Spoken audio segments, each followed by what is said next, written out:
As the world heralded 1993 with joy and resolutions, one man in London set an eerie New Year's resolution of his own, a resolution to become a notorious killer.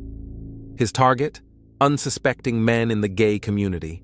But who was Colin Ireland, and what drove him to declare such a harrowing resolution? Why did he choose to transform a symbol of new beginnings into a dark and twisted game of cat and mouse? Hi, my name is James. Welcome to True Crime Case Files. In today's deep dive, we peel back the layers of one of the UK's most calculated serial killers, a man who sought fame through the fear he instilled. We'll uncover the story of how he executed his plan with chilling precision and overshadowed a bustling city's celebratory spirit by a series of gruesome crimes. To understand the mind behind the moniker the Gay Slayer, we must delve into the past of Colin Ireland. Born in 1954 in Dartford, Kent, Ireland's early life was marked by turbulence, upheaval, and poverty. His childhood, spent in an unsettled home, was the first chapter in a life marked by discontent and detachment. Raised by a single mother, Ireland's formative years were a carousel of different men entering and leaving his life. This instability laid the groundwork for a personality that craved control, a trait that would later manifest in the most sinister ways. His parents were unmarried 17-year-olds.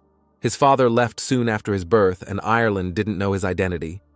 Due to his mother's money problems, they had to move a number of times. In spite of all the hardships, Ireland had a close relationship with his mother and remembered her as affectionate and benevolent. Ireland said that as a child he was a thin, lanky little runt, always getting the worst of it from schoolyard bullies. This made Ireland frequently miss school. As a result, he didn't get a proper education and became sad and withdrawn, choosing his few friends among the most unthreatening kids. As a teenager, Ireland found himself entangled with the law. His crimes, though initially petty, hinted at a deeper struggle within, a struggle for identity and a desperate need to assert his significance in a world where he felt invisible. Constantly in trouble of his own making, Ireland was sent to borstals and prisons for theft, robbery, blackmail, and burglary. He ran away to London at 16 and hung out in an amusement arcade with a bad reputation where young boys were targeted by pedophiles. Ireland was approached by some of them.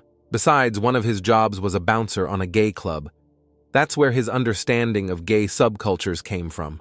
As Ireland himself described the 70s, "I was entering what I call the lost period, common to those who suffer from psychopathy.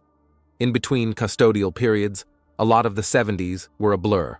I spent my time detached and wondering." In 1982, Ireland married Virginia Zammit, who was confined to a wheelchair. His colleague witnessed a pleasant family life when he visited them. They divorced 5 years later after Ireland's adultery. In 1989, he married Janet Young.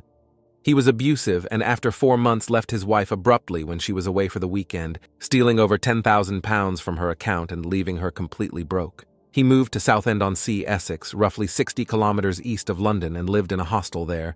Later, he moved to his own flat. There, in this flat, Ireland decided to become a serial killer as his New Year's resolution. Drifting through adulthood, Ireland's life was a patchwork of odd jobs and fleeting relationships.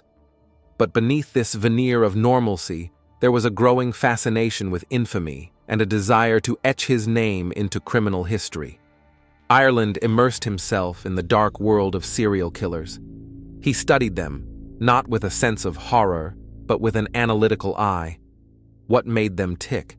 How did they elude capture? These were the questions that consumed him.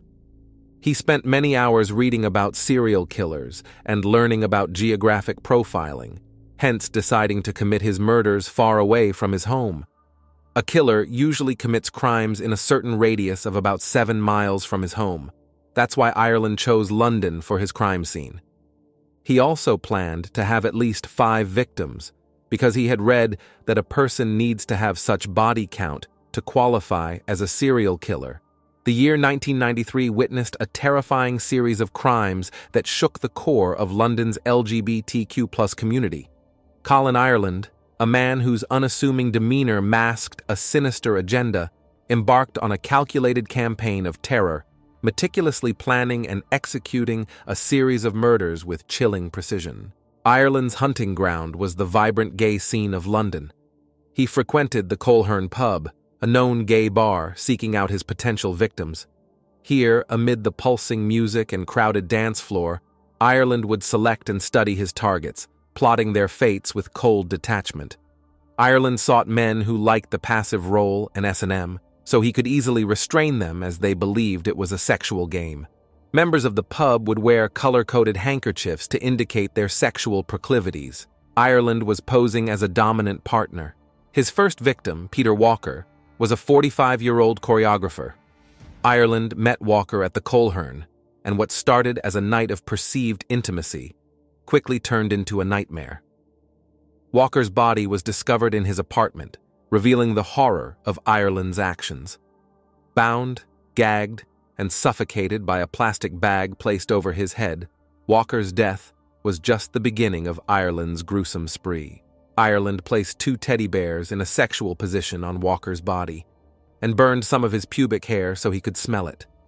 While searching the flat, he discovered that Walker was HIV positive.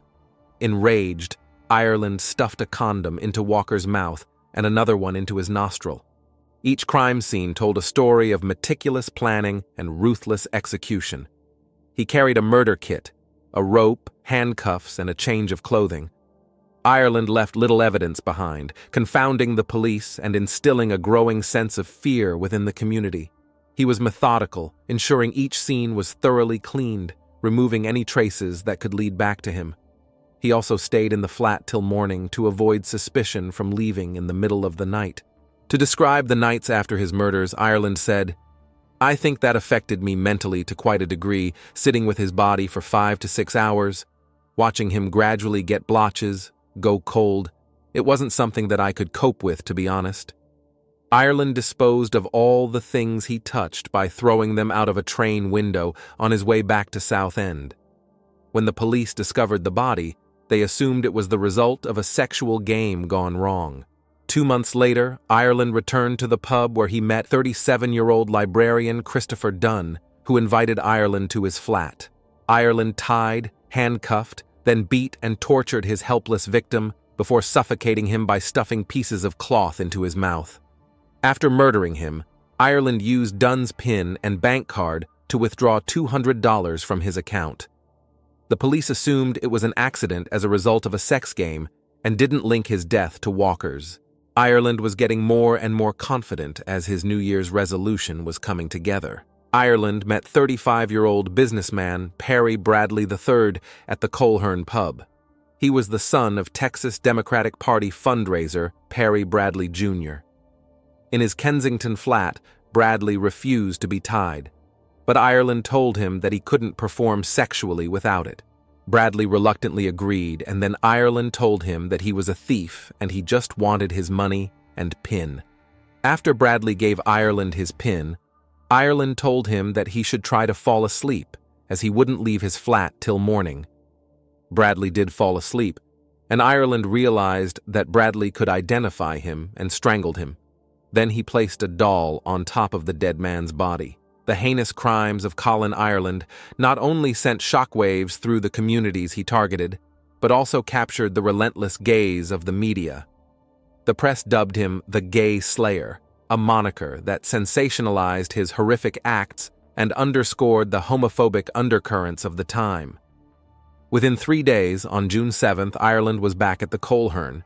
He met 33-year-old Andrew Collier, a housing warden, and went to his home. Again, Ireland handcuffed and tied his victim to the bed, demanding his bank details.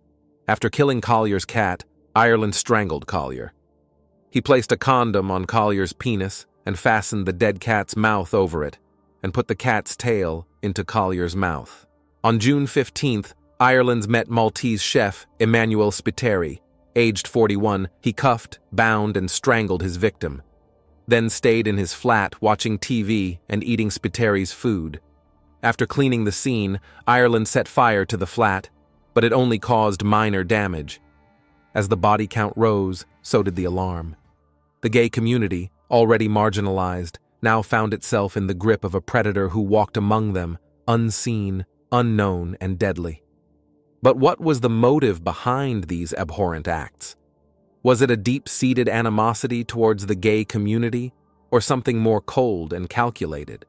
And what were the critical mistakes Ireland made, and how did they lead to his capture?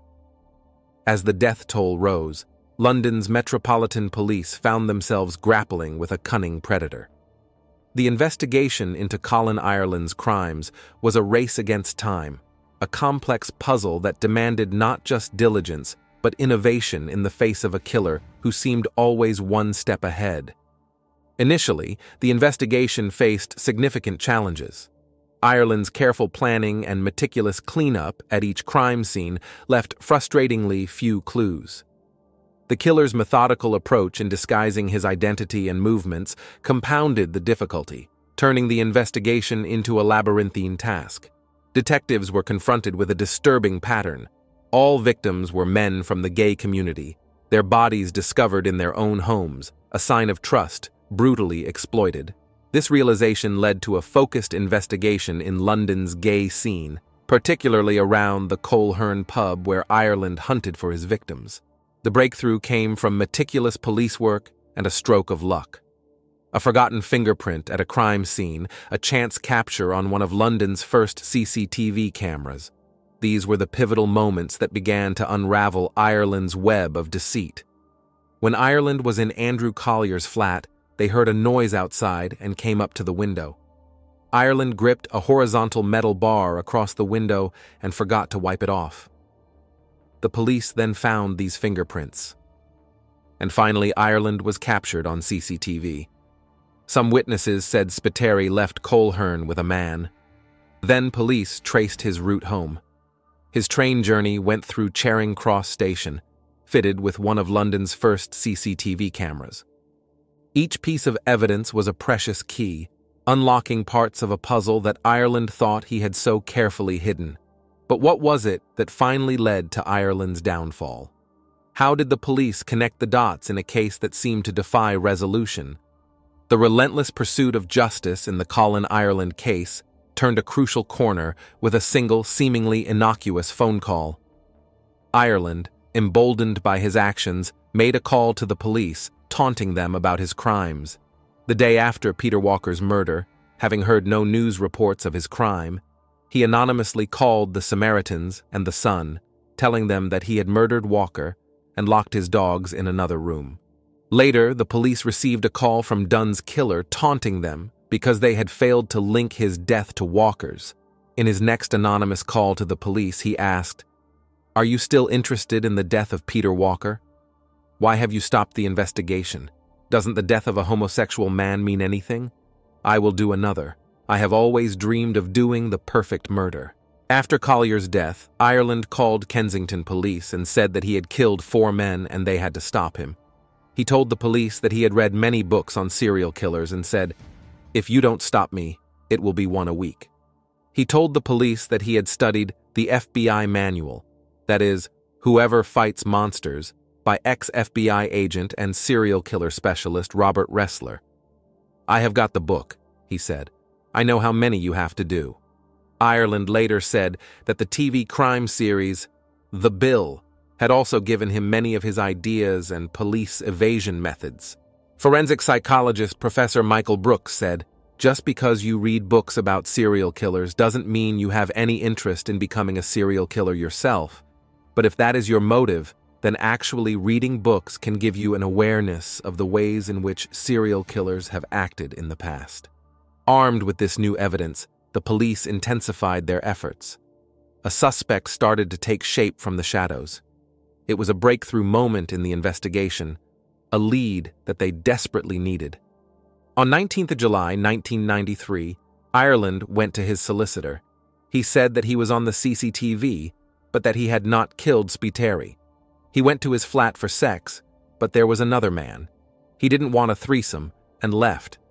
The investigation took a dramatic turn as law enforcement officers matched Ireland's fingerprint to the Collier crime scene. His arrest was a moment of triumph mixed with stark horror as the extent of his crimes came to light. Ireland's overconfidence combined with advanced police work and the critical clues helped bring the killer to justice. The capture of Colin Ireland was more than just the conclusion of a manhunt. It was a moment that brought some semblance of closure to the victims' families and a community shaken by fear. It also opened up vital conversations about the safety of marginalized groups. The trial of Colin Ireland was set to be a gripping chapter in British legal history, raising questions about the nature of evil and the psyche of a man who sought infamy through brutality. What revelations would his trial bring? A legal journey that would reveal the full extent of his chilling crimes was just beginning. The trial was a meticulous dissection of Ireland's actions, each day unraveling more about the man behind the murders. The prosecution presented a case built on a foundation of solid evidence. Ireland, facing overwhelming evidence, made a decision that stunned the courtroom. He confessed to his crimes, detailing them with a cold detachment that sent shivers down the spines of all present. His confession was not just an admission of guilt, but a hair-raising narrative of his calculated and brutal actions. Ironically, pleading guilty to all his murders and confessing, Ireland avoided the publicity he so deeply craved. The heart of the trial, however, lay in the stories of the victims. Their lives, tragically lost, remind us of the human cost of hate and prejudice. Were these 5 murders Ireland's only crimes? Or did he kill others? Serial killers often withhold some of their murders from the police to gain a sense of control over them, even in prison. In January 1993, soon after Ireland's resolution, the police found a dead gay man in his home in Soho. They believed this might have been done by Ireland. However, the gay slayer never claimed this crime. Along with his other victims, a perilous shadow loomed over Hollywood star Tom Cruise. In a chilling twist of fate, Cruise, then at the height of his career and married to Nicole Kidman, narrowly escaped a potentially fatal encounter. According to statements and police files that later surfaced, Ireland had spotted Cruise in a London bar in 1993. Driven by a perilous and misguided belief, Ireland falsely assumed Cruise to be gay and plotted to make him one of his victims. The killer's sinister plan was unexpectedly thwarted. Cruise, possibly sensing something amiss or merely coincidental in his timing, left the bar abruptly, eluding Ireland's grasp. Ireland's conviction was a foregone conclusion, but the sentencing phase was a crucial moment. The judge, in a powerful address, condemned Ireland's actions, emphasizing the gravity and premeditated nature of the crimes. The judge called Ireland exceptionally frightening and dangerous. He said to him, "To take one human life is an outrage. To take 5 is carnage. In my view, it is absolutely clear you should never be released." Ireland was sentenced to 5 counts of life imprisonment for the murders. But the story does not end with Ireland's conviction. There are unconfirmed rumors that Ireland strangled his cellmate, a convicted child killer, in Wakefield Prison, Yorkshire. After that, he was transferred to maximum security lodgings at Whitemoor Prison, Cambridgeshire, into a private cell of his own. His pattern of selecting victims, meticulous planning, and the psychological games played with law enforcement are now studied in criminal psychology courses worldwide. Moreover, the investigation into Ireland's crimes highlighted the importance of community involvement in criminal cases.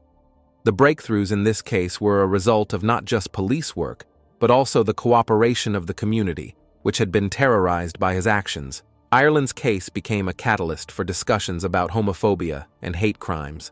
It highlighted the urgent need for societal change, not just in policy, but in everyday attitudes and understanding. Ireland died on 21 February 2012 of pulmonary fibrosis and a fractured hip he had suffered earlier. Former prison governor Vanessa Frake, who had crossed paths with numerous hardened criminals, called Ireland the most frightening prisoner she has ever come across. She said, "I don't know what it was about him. He just emanated evil." He was proud of what he did, same as many other serial killers. What drives a man to commit such calculated and brutal acts of violence? To understand Ireland's psyche, we delve into the complex labyrinth of his mind, piecing together a profile that is as disturbing as it is intriguing. Experts who have studied Ireland's case point to a combination of factors: His troubled childhood, marked by instability and lack of a father figure, may have sown the seeds of his later behavior. But it was his deep-seated desire for recognition, a craving to leave a mark on the world that propelled him into the abyss of serial killing. Ireland's methodical approach to his crimes suggests a high level of intelligence and planning. He studied serial killers, not with repulsion, but with a scholar's interest. He learned from their mistakes, aiming not just to evade capture but to master the art of killing. Ireland's methodical approach to his crimes offers a chilling glimpse into the mindset of a serial killer. His need for control and recognition, coupled with his ability to blend into society, challenges our understanding of criminal behavior. Forensic psychologists theorize that Ireland's choice of victims from the gay community was strategic rather than personal. He saw them as easy targets, vulnerable due to societal marginalization. This choice reflects not just a cold-blooded strategy, but a chilling indifference to human life. He said about how he chose his victims, "I think it's been something that's been triggered in me some time before. I felt if I was approached, it was likely that I would kill. I thought to myself, if I wasn't approached, something wouldn't have happened. I would have gone on my way and nothing would have happened." Forensic psychologist Professor Michael Brooks explained, what he does is he reduces the chance of choosing an inappropriate victim or somebody who wasn't going to respond by not selecting those who didn't approach him.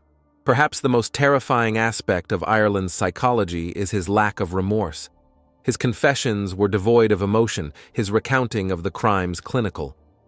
This detachment points to a possible psychopathic personality, where empathy and conscience are alarmingly absent. Detective Inspector Martin Finnegan said, "He was very factual about his acts, as if he was describing someone else's activities. Absolutely no compassion at all. I didn't detect much hatred. It was just matter of fact, like, I went down the shops and bought this, went into the flat and killed him."